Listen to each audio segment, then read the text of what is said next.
Thanks, Carolyn. Hi, everybody. Thanks so much for attending. I really hope that this is interesting and hopefully helpful to everybody. Again, I just wanted to say super informal in this. So if you have a question that you'd like addressed before I move on, please don't hesitate to unmute your mic and you can just ask. And if you're asking a question that I'll be addressing later in the presentation, then I'll just let you know. Otherwise, my name is Andrew Fleet. I'm the co-founder and executive director for Growing Chefs Ontario. Our mission is changing the way children and families learn about and develop healthy relationships with food. Today, I'm going to be mostly addressing contained within the Farm to Cafeteria Canada evaluation framework. I just kind of highlighted where I'm going to be focusing on, which is promoting educational activities that engage children and youth to provide food literacy and develop food skills related to healthy eating. Curriculum experiential learning activities are a platform to teach core content areas such as science, math, and language arts through lessons on food and the food system, and can support students' academic performance.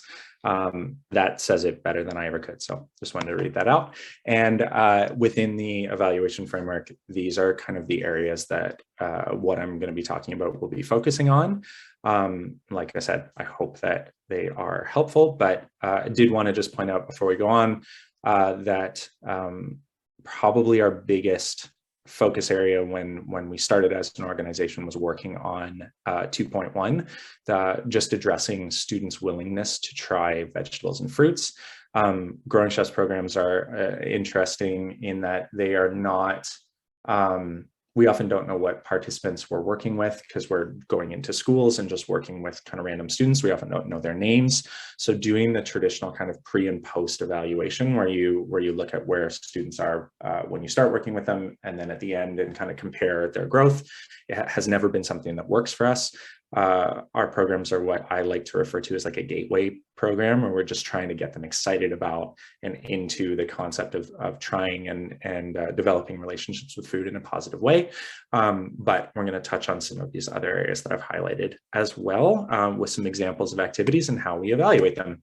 So if you don't know anything about me or us, just really quickly, Growing Chefs was founded in Vancouver, BC in 2005 by a wonderful pastry chef named Mary Schwartz, who was the pastry chef in the restaurant company I was working in. That's how I met her and became a Growing Chefs volunteer.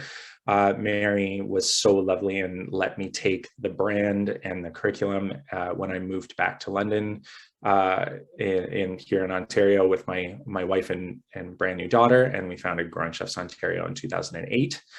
We spent about 2009, we were told by our local school board that we couldn't run the program as it was developed in BC for a number of reasons, but the biggest one being that it needed to be linked to the Ontario curriculum, and there just wasn't time to be giving classroom time to programs that weren't directly curriculum linked and didn't specifically deliver things that teachers couldn't deliver on their own.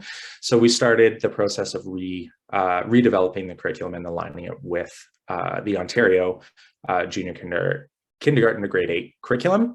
It took us a number of years to get all 8 grades developed, and in 2014 we launched what we called the Full School Project.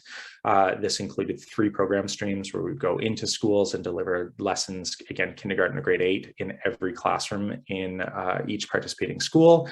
We started field trips to local farmers markets, eventually field trips to our locations, and big family cooking nights where we would get parents and kids cooking together at the same time in schools. In 2015, we launched our first social enterprise, which is a healthy hot lunch program that we still run to this day. We make about 400 to 450 lunches from scratch each and every day that go out to schools and preschools across London. That's how we pay our rent and the overhead on our facilities. In 2017, we opened our first food education center called Growing Chefs Headquarters. In 2018 was the first year we reached 10,000 participants in a single year, and have been able to repeat that every year that we've been fully operational since. It was also in 2018 we first partnered with the Thames Valley District School Board to co-create official, in quotes, learning outcomes for our program curriculum. I'll explain more about that as we get into it. And then just last year, we opened our second food education center called Growing Chefs at the Grove. You'll see some pictures from that as well. All of our programs are designed to focus on food systems learning, again, using the food literacy framework, which I've included the definition that we use in Ontario. It was developed by the Ontario Network of Dietitians. I'm saying their acronym wrong, my apologies, and linked to the elementary school curriculum. But essentially everything that we do is presented through the lens of somewhere that we are in our food system. This is our kind of elementary food system map that we use for that process. Again, you see represents local food systems, global food systems, and all of the inputs and outputs that go into a food system, I hope, simply anyway. And then the other aspect is the food literacy framework. So again, this is the definition we go by, which is the individual needs a combination of food and nutrition knowledge, food skills, and the confidence to put that knowledge and skills into practice. It involves societal factors like food systems themselves, social determinants of health, and sociocultural influences and eating practices. Put all of that together, and food decisions or dietary behaviors becomes the last kind of puzzle piece there that you can see. So we try and align everything with those two factors, but as I mentioned before, we also use grade-specific curriculum connections so that teachers can conduct student assessments throughout the program. So I'm just going to stop sharing my screen for a second, just really quickly to talk to you all about that, because when Carolyn and I first met, it was approximately 10 years ago, and I got to work with a little project with Sustain Ontario, and we essentially just put together a request for evaluation framework for food skills programs, because there wasn't one that was there. And at the time, what we were asking for was just to be able to measure that our programs were effective. We were looking for age-specific food skills and food literacy benchmarks that we could be saying, just show me what students of different ages should be learning about food, and we'll make sure that our programs align with that. It still hasn't totally happened, although there's some people working on it, which is great. But without any type of consistent framework to measure our programs, it left us in a place where really we had to think outside of the box and trying to figure out how to evaluate our programs. Because again, as I said at the beginning, those traditional methods of like learning what or measuring what students were learning from a starting point and then when the program finished wasn't within our means due to the nature of how our programs were delivered. And they were delivered on such a large scale that it didn't make sense to slow down that scale and not deliver the program for a few years just for the purpose of trying to do implement some evaluation. We were constantly getting, as I'm sure many of you who are involved in food skills programs, no, it's like when kids are having fun cooking and they're learning and you're getting the feedback from teachers or from parents or whoever it is, and we're just like, you can see that your programs are working and having an impact, but it's hard to figure out how to measure them.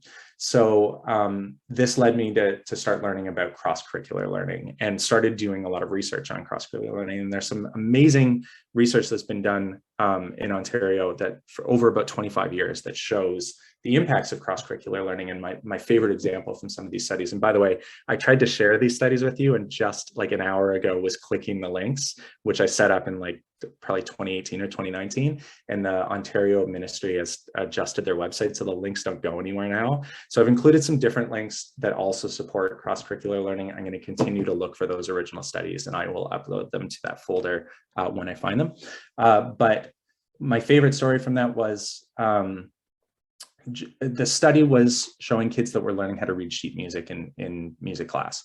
And they were actually using verbiage from how children learn about fractions, which if you know how to read sheet music, it's essentially a little exercise in fractions, learning how all the notes and phrases fit into specific bars.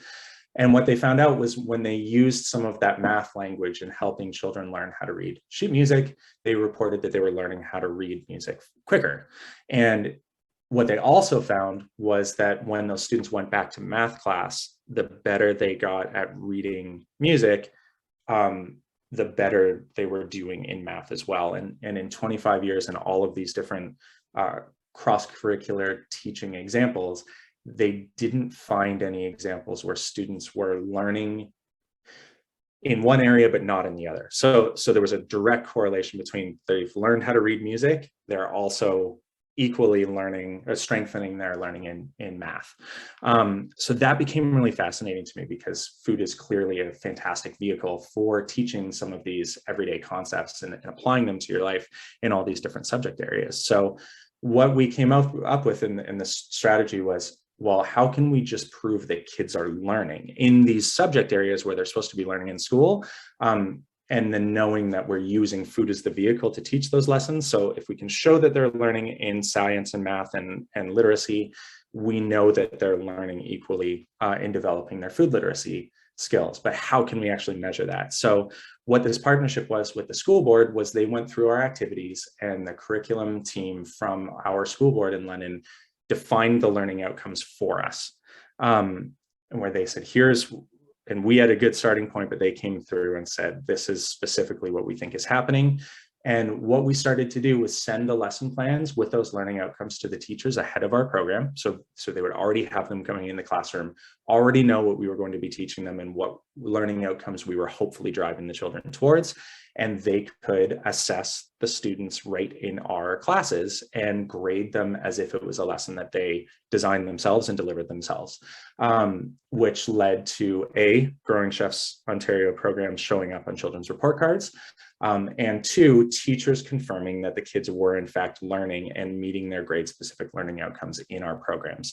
So again, although it's not a direct link to how much their food literacy is increasing, we know by association that it is increasing. So for the time that we developed this model, it was the best that we come up with. And I'm just going to share what that looks like, because we learned a whole bunch of things throughout this process. So I'm going to go through grade by grade some of the activities that we do, what the learning outcomes are, and then some photos just to show you exactly what that means. So this is our grade 1-2 lesson in this activity. I apologize, sorry, junior kindergarten and kindergarten lesson. I've got a control bar covering that part of my screen I can see. So this is all focused on how we use our 5 senses when we're eating and approaching food, and then giving students the opportunities to create some pictures with food that they're going to make themselves. So that's the simple idea. Again, the learning outcomes are all around the process of skills and inquiry stance, so how you use your 5 senses when you approach foods, and then being able to communicate your observations. One of my favorites is measuring using non-standard units of the same size and comparing objects and materials. And using the 5 senses. So this is what it looks like. First of all, I haven't shared the detailed lesson plans, because a lot of these lessons involve preparing food in precarious places. So this is Chef Catherine. She's our executive chef, and she spends a lot of time in closets, in school storage rooms preparing food, but this is her specific skill set and why she has safe food handlers. And we are very meticulous in the way that we approach this. So just huge disclaimer, food safety is unbelievably important. You're probably going to see some things in this presentation that are a little bit outside of the box, and that's why we always have paid and food safe certified staff on site at all times preparing food in these weird environments. But you can see she's cutting a variety of fruits and vegetables into some fun shapes. This is what the activity looks like. It's a terrible picture, but I couldn't actually find a better one of this activity. So you've got all of your senses going up and down on the left side, and then various foods we're going to try. So picture students getting a little slice of an orange carrot and a purple carrot stick in each hand, and we ask them, which one is which, and how can you tell what the purple one is versus the orange one? And it's because you looked at it. No, look, that's how you're using your sense. Same thing, what does it feel like? And we get the children to describe what they're feeling. Is it smooth or cool or bumpy or dry or wet? All the way through when you get to the sound that it makes is when we all close our eyes and take a bite together, and you really try and see what that taking a bite out of that fruit or vegetable is going to sound like. What we learned is that if you can get the kids excited to find out what it's going to sound like when they bite into it, you can get children taking a bite out of fruits and vegetables they wouldn't ordinarily if you just said, here, try it. Because their focus is elsewhere, and they're thinking about what is that going to sound like. And I don't know exactly why that's such a huge difference to them, but it works. And then right after that, We invite them over to their tables where they have, again, those trays with all of these different fruits and vegetables, and they have safe choppers, cutting boards, and they just get to play and have fun cutting things and turning all of those fruits and vegetables into different shapes. The only rules are that they have to hold their chopper using the right technique that we teach them, and they have to cut on the cutting boards. But in terms of what they actually create, their creativity is the limit. So they might choose to make a picture that's matches what's on their shirt, or this little girl created a Picasso. But at the end of the day, they all just have fun exploring. And when we invite them to, we'll sit down and read a story together at the end and invite them to take a circle bite or a green bite or a long skinny bite or a crunchy bite. And we just try and approach it again with that sensory experience. So we're going to move to grade 1 and 2. This activity is all around a seed and vegetable examination and investigation. And then we do a cooking demonstration. We actually turn the classroom into a little restaurant. But I'm going to actually, when we talk about the learning outcomes, are basically built on around applying different mathematical concepts to real day activities. So whether that's using non-standard units of measurement, in the curriculum, it's using like straws or index cards to measure things. In this case, it's going to be cutting vegetables or planting seeds, and then comparing the physical characteristics of a variety of plants and animals. I'm not going to read them all because I'll run out of time. So the first part of the activity is matching up seeds with their full-grown fruits and vegetables. So they go to different stations. They've got worksheets that they have to fill out, and they have to use their observational skills to try and figure out what seeds match up with which vegetables. And at the end of the day, they're just having a lot of fun exploring different fruits and vegetables. One interesting thing we found is in about 10 years of doing this activity, we've never met a teacher that can actually identify and match up all the seeds to the vegetables, let alone the students. And the other thing we found is that kids really have fun thinking about vegetables in this way, like as plants, and discovering seeds hiding in places that they don't really expect them to be or haven't thought about them in that way. So this is the non-standard units of measurement as they're preparing our stir fry and our salad that we're going to make as we turn the classroom into a little restaurant. What's interesting about this, you can see on all 4 cutting boards, there's an example piece of that cucumber that's cut, and all of the students have to, as they cut up the rest of their cucumber, and this will go with all of the vegetables, they have to match them up one at a time before they can put them in the appropriate bowl. What's interesting about this is our instruction in terms of how to safely use the safe choppers, how to use your bear claw technique when you're holding what you're cutting, and how to use the tool safely didn't change, but trying to drive the students towards that learning outcome of focused around the non-standard units of measurement and making sure things are the same size, we had to adjust the instructions, make things more concise because we're trying to teach them 2 concepts at once. And really, you've got a room full of kids that are just really excited they're going to get to cut some stuff up.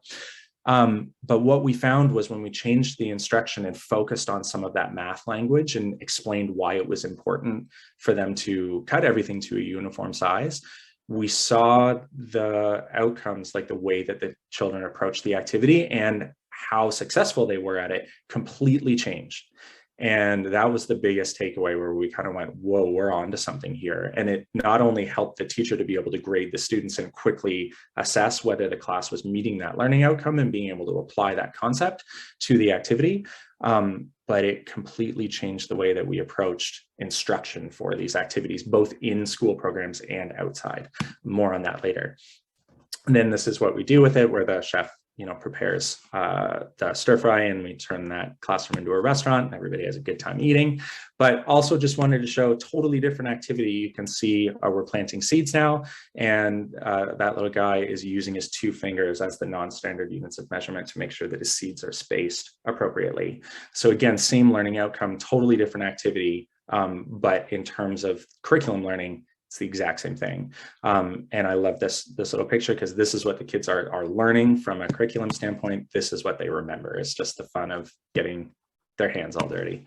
And then same thing, as the seeds start to sprout, they can measure those seeds each and every day as they grow, make predictions on how fast they're going to grow, which all helps to meet those mathematical learning outcomes, and just gives them the opportunity to see those seeds come to life right in the classroom. I'm going to keep things moving along because I know we don't have much time. Grade 2 and 3 is all chef science and chef math. So we're focused on how plants grow and how food applies to that plant growth. And we're talking about how chefs use math in the kitchen every day. So again, same connections among simple mathematical concepts, and also understanding how plants have an impact on society and the environment, and understanding how the plants grow and how food relates to them. This is important to us because this is just a picture of how plant growth taken from a learning tool somewhere in the curriculum, how to teach how plants grow, which is great. There's nothing wrong with this picture. But one thing we noticed was we don't apply food to children learning about plant growth. And as a result, what you get is children who have a pretty good fundamental understanding of how plants grow, but not how food applies to it. So hence you see our little carrot tree there growing, where obviously she's got a good understanding. This student was in grade 3 when she drew this picture, and clearly seen tomatoes growing before, but missed the mark on the carrots just a little bit. So our activity here is Chef Catherine's prepared a platter of fruits and vegetables that come from all the different parts of the plant. So you got root vegetables, stem vegetables, leafy vegetables, and fruiting vegetables that have seeds inside that students just get to explore and play with. We get a lot of these directly from farmers that we work with. A lot of the stuff they like to gift to us because you'll notice in the last picture, some misshapen and odd looking vegetables, which is just more fun for children to explore. And you can see they just have fun kind of playing around with the idea as well. Then we kind of shift to our chef math, which is all in this lesson, learning how to make a salad dressing using ratios and fractions. So again, it's just applying that math concept to the kitchen. It doesn't really matter if you got measuring spoons, that's great. You can make a certain amount of dressing, but if you don't, and you just want to estimate and kind of guess at that ratio, that's fantastic. And that's what we have kids do. And then we, of course, taste what they've made, which they tend to always be a little more willing to taste when they've had a hand in making it. And then the second part of the activity is Chef Catherine's getting all of her preparation done. And as all of these ingredients are prepared ahead of time, they're put into those little bins you see down in the right-hand corner, which are little black boxes. And each group gets a black box of ingredients, and they have to make a salad out of that. And in those black boxes are everyone contains roots, stems, leaves, and fruits and vegetables. And they have to put them in the right categories. They have to make a salad dressing from our pantry using the correct ratio, and all of that has to be documented. So in this lesson, the teachers can grade them making the salads in the activity. They can grade their worksheets where they've actually written out everything that they've done. And that's how it goes. But again, the kids taken away is they get to collaborate together and make something from scratch that they then get to share with the class in a little competition. Going to keep going. Grade 5 and 6, we dive into the history of food preservation. We actually make preserves in the class, but this is the one where we get into some historical things. So we start to look at how and where different food preservation techniques were developed or discovered, and what happens, the role that those techniques played in history as our society evolved. So without going too far into it, this is a really fun one where you can start to explore interactions between Indigenous Canadians and European, anyway, I'm going to just keep moving on there. And some of those food preservation techniques that were passed along and traded for that knowledge played a big role in some of their early interactions. So it just puts a food lens on those relationships in early Canada. So again, just before there were modern grocery stores, communities had to preserve foods. They grew to ensure they would have enough food to last through the winter months. So a lot of this is focused on local food systems as well.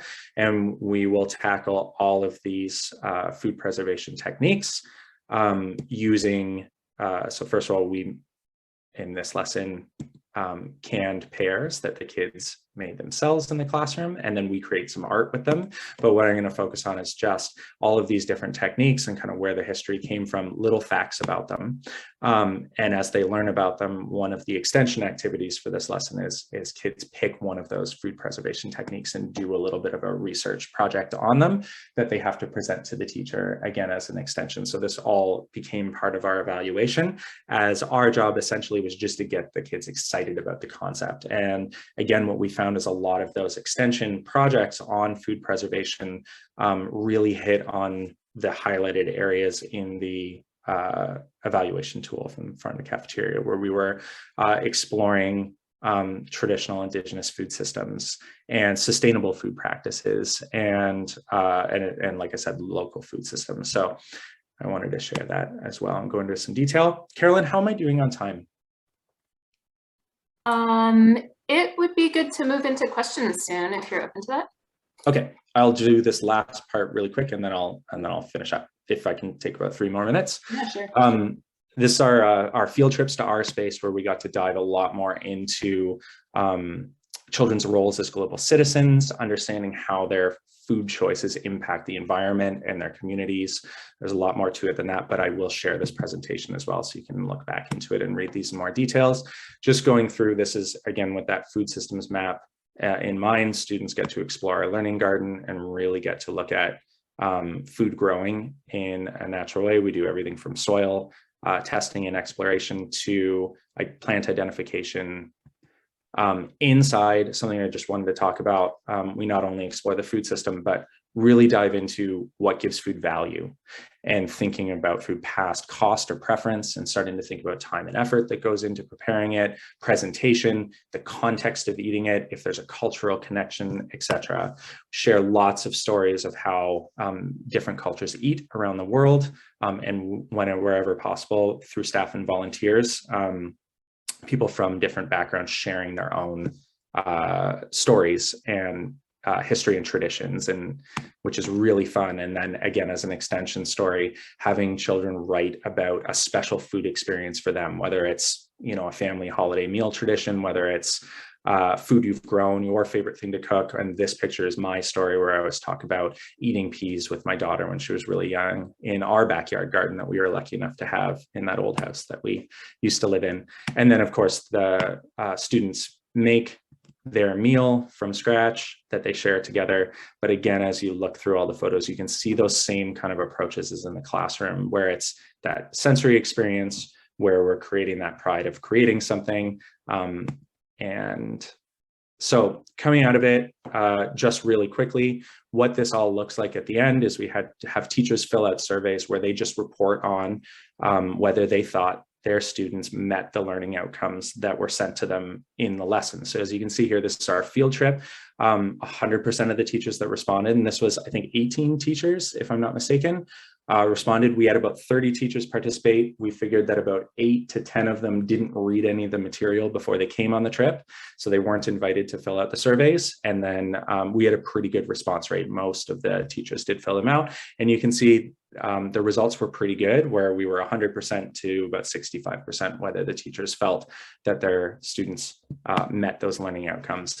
Grade 3 and 4, there's only 5 teachers responded here, but we were only in 9 grade 3-4 classes this year. And again, about 4 of them didn't read the materials ahead of time. But again, you see similar results where the teachers were reporting, yes, in fact, their students were learning and meeting those grade appropriate outcomes within the lesson.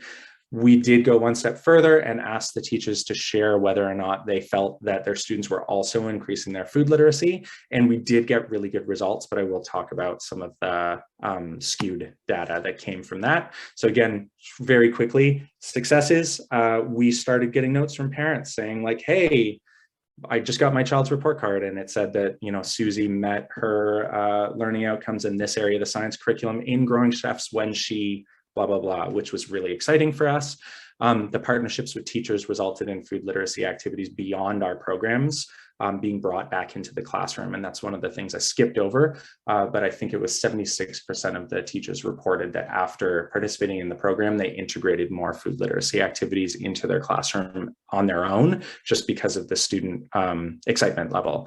We also, and this is the biggest one, is that change in how we were instructing those activities with that better understanding of how and what they were learning in the school context started really changing the way that we saw kids responding to our own programs outside of school, where again, we just saw the students developing those food skills faster and better. We saw them more engaged in the activities, a higher percentage of children trying the foods, being comfortable and confident in those skills. And all that it was just understanding how they're taught and what is age appropriate in the classroom so that we could associate it in a similar way. And I think my theory about it is just that students were approaching those activities as if there was something familiar about it because of that language we were using, where they were like, it wasn't a whole bunch of weird spices they'd never encountered before that they were trying to measure. They were like, oh, this is just fractions. I know fractions. And so it totally changed their attitude in approaching the activity. That's my theory. And then our team developed a better understanding of how children learn and have in turn become better teachers. And this whole approach has very much deepened our partnership and relationship with our boards of education. Some of the challenges: teacher engagement, as I touched on before, the fact that they don't have a good understanding of food literacy. We were putting so much effort into those two areas in 2019-20, and then the project had to be cut short because of the pandemic. So hopefully we can get back to this in our evaluation next year. Pre and post still not possible in school setting. Lack of standard tools, I've mentioned that. And always, I'm sure you'll associate with this on the call, we have about 45 different funders at any given time, many of whom want us to measure the success of our programs using completely different metrics, which creates challenges as well. And one of the biggest ones is, I think we would be able to showcase more clearly what our programming does if we had the opportunity to work with the same schools and same groups repeatedly over a number of years. But we have had such high demand for our programs that we tend to end up in a one and done situation where we're constantly working with new groups of kids every year. I was going to take you through the resources I've shared. I'm not going to do that. I think that's the end. I'm just going to skip forward really quick. I will share this presentation. And I have to, this is my obligatory sharing of who gives us the means to do what we do. So a huge thanks to our funders and sponsors. At Growing Chefs, we couldn't do what we do without all of you. So thank you to all of you. And Carolyn, thanks for having me. I'm going to stop sharing so we can have some questions. Whew. Awesome. Thanks, Andrew. So much content, eh? I'm going to add myself to the spotlight so that you're not on your own there. I have a question for you. And other people, please feel free to put your comments in the question box or the comment box, the chat box, and we can get to them. But my first question is, I'm always excited at how you've worked with curriculum services to develop the, learning outcomes and how you can measure, or what you can look at in the classroom to measure, the parallel curriculum expectations. Could you just guide us through, walk us through how you set the teachers up to evaluate that and report back to you? Yes. So just want to make sure that I'm answering your question, Carolyn. So the first thing we did was we kind of went through and just literally read the curriculum. We came up with a list of activities that we had kind of sketched out and had in our pocket that we wanted to do with students, and started connecting them and just going, I think we could teach that through the lens of this activity. We were lucky enough to be able to gain audience with the curriculum development team at the school board. It's a very long story that I won't share with you, but I'm very fortunate that that was an opportunity presented to us. Always be incredibly kind to school board officials and trustees, even when they're not being particularly kind to you. That's the moral of the story. Once we sat down with the curriculum development team, they showed us their methods for going the other way. So as opposed to, we had a bunch of outlines of things we wanted to do in the classroom and tried to connect them to curriculum, and they kind of showed us how to do it the right way, where you start with what you want the kids to learn and then develop the activities to get you to that goal. Since then, further lesson plans and activities, some of which I've shared as resources, as we've run them through the curriculum development team, they rarely have edits and suggestions for us at this point, just because we've learned their process. From there, it's just a matter of sending the lesson plans to the teachers that have that description of what we're doing with those learning outcomes up front. So I showed you the first 2 pages on the lesson, and then past that, it goes into a lot more detail for the activities. And one of the things you'll notice we started when we started working with the curriculum team was having the specific subject and curriculum notes on the lesson. So it was like, so let's say one of the math outcomes, that's like 2.6 in the grade 1 math curriculum. And the curriculum team said, take those out, just have the learning outcomes, because teachers know the curriculum and they will connect it in their own way, in the way that they teach. And it's kind of the flexibility of how teachers use the curriculum. This was all huge learning for me. So they advised just taking that out and allowing teachers to kind of draw their own conclusions. And what's been interesting is we fairly rarely, I don't think we've ever had teachers ask us where the connection was to the outcome. Once they see the activity, it's just, they've come and said, oh, this is amazing, this makes sense, and I can see exactly what you're doing. So huge props to the curriculum team for that. Did I answer your question? Well, just how then do they report back to you? So included in those resources, we send out a survey at the end of the program, and the teachers fill out the survey. So I've presented a PDF so you can kind of see it in its like everything expanded, but effectively you go in and you go, this was the program I participated in. I am a grade 2 teacher, and that would only open questions around the grade 2 lesson, where it have a list of all of those outcomes with the related activities, and they just go, oh yeah, I remember that activity, and yes, I saw my, the majority of my class was able to execute that. So that's it. And then they send those surveys back to us. We don't look at the survey data once it's been filled out. We just pass it right along to the HEAL lab at Western University, which is the Human Environmental Analysis Laboratory, I believe. And they review, go through all of it, compile it, and then send it back to us in a report. Does that help? Yeah. Do you have any, I mean, I guess not everybody has the HEAL lab. And so if they were, doing something, they would have to analyze that data themselves. But yeah, it sounds like the big thing is, work with, your formula, if we'll call it that, is, you figured out those curriculum links, but really just the, curriculum services has helped you work to determine the learning outcomes, and then your teachers evaluate whether they saw the classroom meet those learning outcomes, and they can even put it on the report cards and kind of see them as parallel measures, I guess, of success. And then you get those metrics and how many students participated and met the learning outcomes. Is that kind of a summary of it all? That's exactly it. And our partnership with the HEAL Lab literally came from just huge thanks to the folks at the Ontario Trillium Foundation.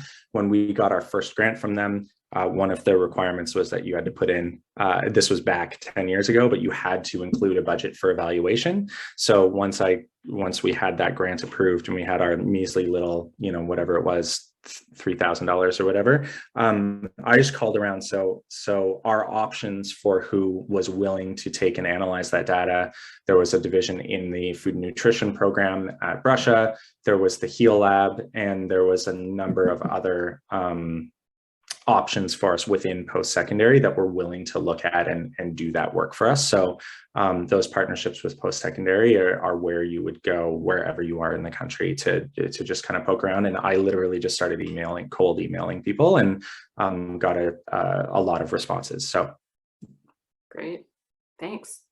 Andrew, do you have until about 1:50 for a few more questions? Oh, absolutely. Okay, great. Does anybody have any other specific questions for Andrew? You could either put it in the chat box or just take your mic off and ask.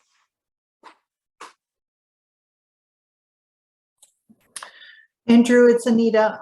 Not a question, but just a comment. Thank you so much. I was going to ask about where your funding was coming from, but you covered it so well in your presentation. I appreciate that.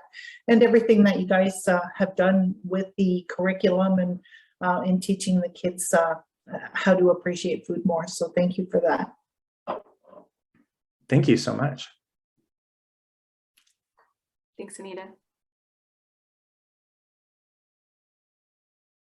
I see a question from Gary. Are there any conversations around schools delivering the outcomes as a part of regular curriculum, say as a part of Bill 216? That is a great question. So yes, in Ontario, I don't know how many people are outside of Ontario, but Bill 216, if you're not familiar, if passes, and I think it'll have a new name soon, would integrate food literacy themed learning outcomes into all of the core subjects. So language, social studies, history and geography, math, and science, as well as health. The science curriculum in Ontario was just updated, and even though the bill hadn't passed, the Ministry of Education did consult with the community and provided integrated food literacy learning outcomes in every grade from grade 1 to grade 9 in the new curriculum. So it's super exciting for us because it's not even, oh, does this learning outcome in the math curriculum, like I can apply it to food literacy? It's actually like in the grade 3 new science curriculum, there's actually a learning outcome which says at the end of the 3rd grade, students should be able to discuss the pros and cons of local food systems, or benefits and drawbacks. I can't remember what the exact wording is. So this is fantastic news for us. And this is what's exciting for me, is all of a sudden this weird experiment just to try and provide some type of metric and justification for what we're doing in the classroom is becoming a means for us to work with our local school boards to actually train teachers on what implementing these new curriculum outcomes could look like, which is really exciting. And a part of the resources I've shared with this presentation are all of the Ontario science learning outcomes related to food literacy, just copied and pasted into one document. And the thing that's exciting to that about that for me, whether you're in Ontario or not, and watching this is that effectively gives you age appropriate benchmarks to talk about food, and even gives you some of the language in which to approach when you're talking about food. And that to me is incredibly exciting. Thanks, Andrew. Any other questions?